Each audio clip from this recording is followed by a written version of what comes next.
Well, Adam Hamilton emphasized that the Garden of Gethsemane was yet another crucial time of testing for Jesus, because I'm sure that the devil was trying to talk him into running and hiding instead of going to the cross, trying to save himself.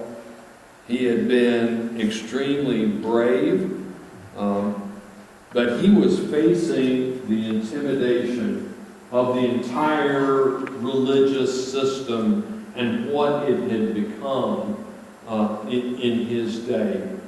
And so as he knelt there in the Garden of Gethsemane, just across the Kidron Valley from him loomed the temple. Now, a lot of you have seen this slide before, but here is a model of the temple with Memorial Stadium imposed on it. That is to scale. And so you could fit 2 memorial stadiums end to end inside the temple grounds. It was that big.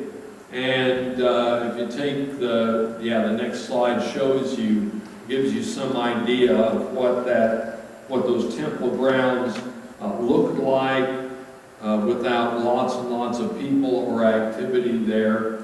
And it was night, of course, so this next slide shows what it might have looked at. This is a building in Brazil. There was an extremely rich man that had a replica of the Jerusalem temple built. I'm not sure where in Brazil it is, if it's Brasilia or where. But of course it's lit up with all kinds of electric lights and spotlights. But even as Jesus knelt in prayer, you can pretty well be sure that the temple was lit with torches and bonfires and probably even sacrificial fires. So it still would have been extremely imposing, and it was right across the gully, if you will, right across the Kidron Valley there from the Garden of Gethsemane.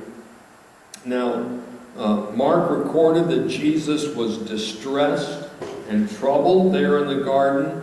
Jesus told the apostles that he was overwhelmed with sorrow to the point of death, as Mark recorded.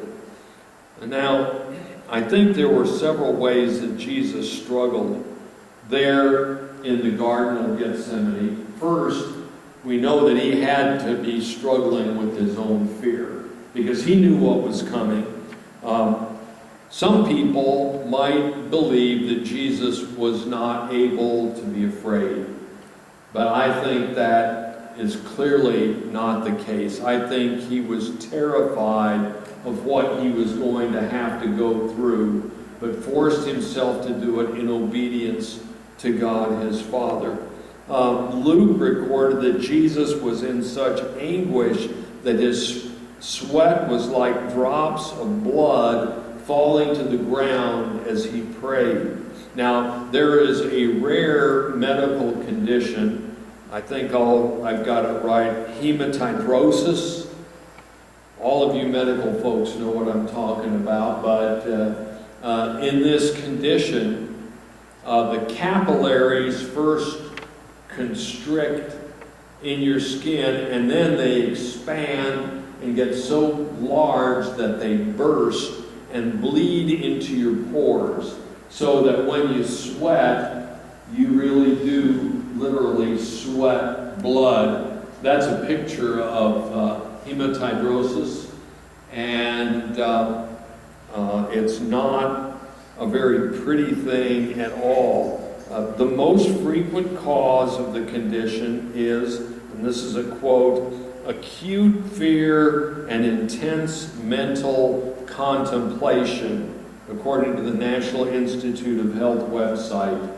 So Jesus was in such anguish that he was literally sweating blood. He knew what was coming. Ever since he was a little kid, he'd seen the Romans crucify people. They used to, according to Historians of his day, they lined the road up to and down from Jerusalem with scaffolding and would crucify Jewish people that were considered criminals on that scaffolding. And sometimes there were hundreds of people, especially when there was a rebellion that would break out. Hundreds of people hanging crucified on those scaffolds on the road to Jerusalem. And Jesus certainly saw that as a youngster. And crucifixion really is one of the most, if not the most, agonizing, painful, miserable forms of death that people have ever devised. The pain was so intense that people, according to historians like Josephus, people would pass out from the pain, revive again after a while, and pass out again, or sometimes just kind of keep in a half-conscious state there as they experienced the level of pain that crucifixion afforded. Well, not only did Jesus know that that was what was going to happen to him, a few minutes before he was arrested in the Garden of Gethsemane, there in the dark, he could see the priests and the guards and the elders being led by Judas, because they were carrying torches and lanterns as they came across the Kidron Valley to arrest him. This next slide is a drawing of the old town of Jerusalem. The temple here, the temple grounds, outlined here, the Golden Gate or the Eastern Gate, and there was a path that went here, but they might or might not have used that one. They might have used the Southern Gate, come around this way, and gone along here and then down to get Jesus, who was praying in the Garden of Gethsemane on the eastern side of the Kidron Valley, on the downslope of the Mount of Olives there. Here is a picture of what that ground looks like. Up here right above me have been like the southern wall of the temple grounds, and they would have had to make that trek down, all the way down this hill, and over to probably where that red arrow is pointing. That's a church that was erected over one of the possible sites for the Garden of Gethsemane. Now there are 3 or 4 places that people have said, no, it was here, but that is the closest one. Even at that, it's about 2/3 of a mile as you walk along the winding paths from the temple down to the Garden of Gethsemane. It's a lot closer as the crow flies, but that path, you know, there in the garden, if you're there and it's dark, you can certainly see torches and lanterns coming all the way. So it might have been 15 to 30 minutes that Jesus watched these people coming to get him. And he knew exactly what they were going to do once they arrested him. I said last week that I admired Jesus' courage, and I don't see how he stayed put in that garden praying and waiting for the people that would arrest him. All he would have had to do would have been just to walk off, melt into the darkness, and they never would have found him, because there's a lot of territory out there. Jesus knew they were going to be in the Garden of Gethsemane, though, and was able to take the guards right there. So Jesus understood that it was God's will that he stay and be arrested, even though it was hard. So what do you fear that you need to take to God today? I think another way that Jesus struggled there in the garden of Gethsemane was because of the faithlessness of a friend. Judas, of course, was the one that betrayed him. And Judas wasn't just somebody that he met on the street. Wasn't some stranger. Judas was his friend. And at the Last Supper, we talked about that last Sunday. At the Last Supper, Jesus was sitting just an arm's length. Judas was sitting just an arm's length from Jesus. Because you remember John asked him, Lord, who is it that's going to betray you? And Jesus said, it's the one that I dip this bread in the bowl and give it to him. And he dipped the bread and gave it to Judas. So Judas was right up by the head of the table in one of those places of honor. He was a close friend of Jesus. And it's that much harder when a friend is the one that stabs you in the back. That had to be difficult. So what betrayal is there that you need to forgive? Or what betrayal do you need forgiveness for? I think another way that Jesus struggled, and this is one that we're all aware of, is I think he struggled in following his Father's will as he prayed there in the garden. He prayed and asked God to let the cup pass from him, but it was pretty clear that his Father wasn't willing to allow that to happen. Now, none of us here have been asked by God to die for our testimony in Christ. At least I hope not. I don't think any of you are dead, but none of us have been asked to do that yet. It would be really hard to know that it was God's will that you suffer and die.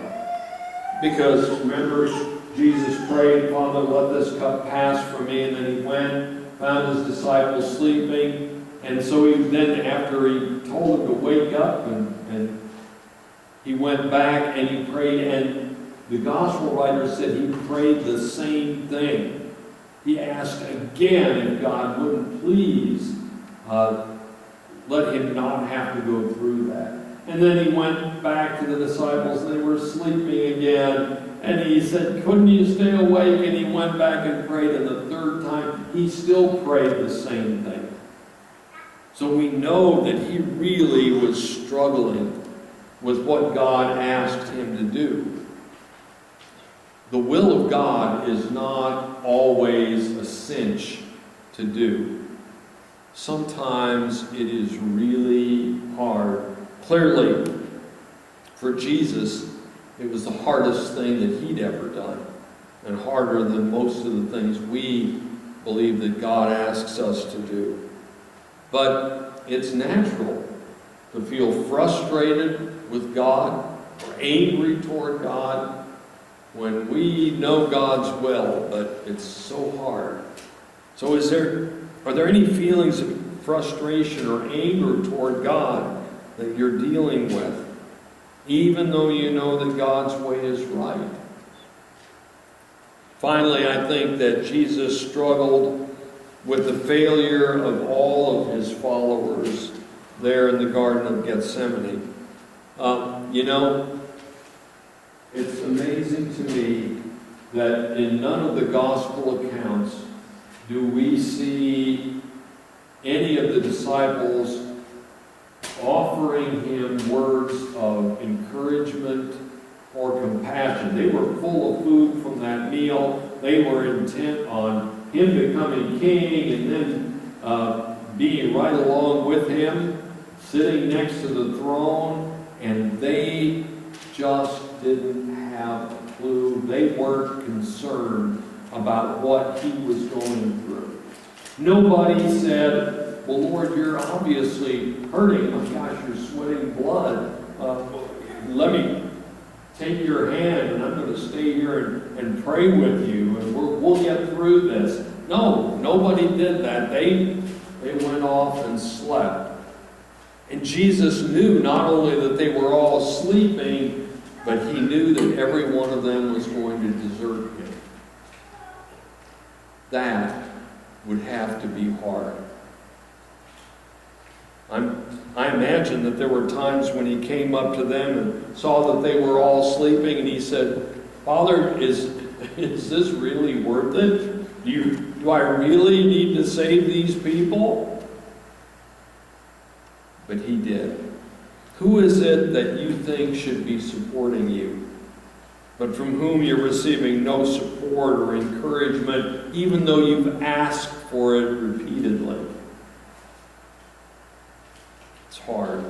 But Jesus kept his focus on what he had to do instead of on what he wanted people to do for him. He kept his focus.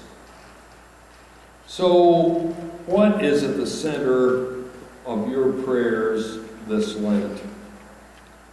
Remember that whatever it might be, Jesus understands your concerns. Jesus experienced all of those feelings of frustration and anger, betrayal, impending pain. Whatever we feel like we might be facing, we can know that Jesus has been there before us.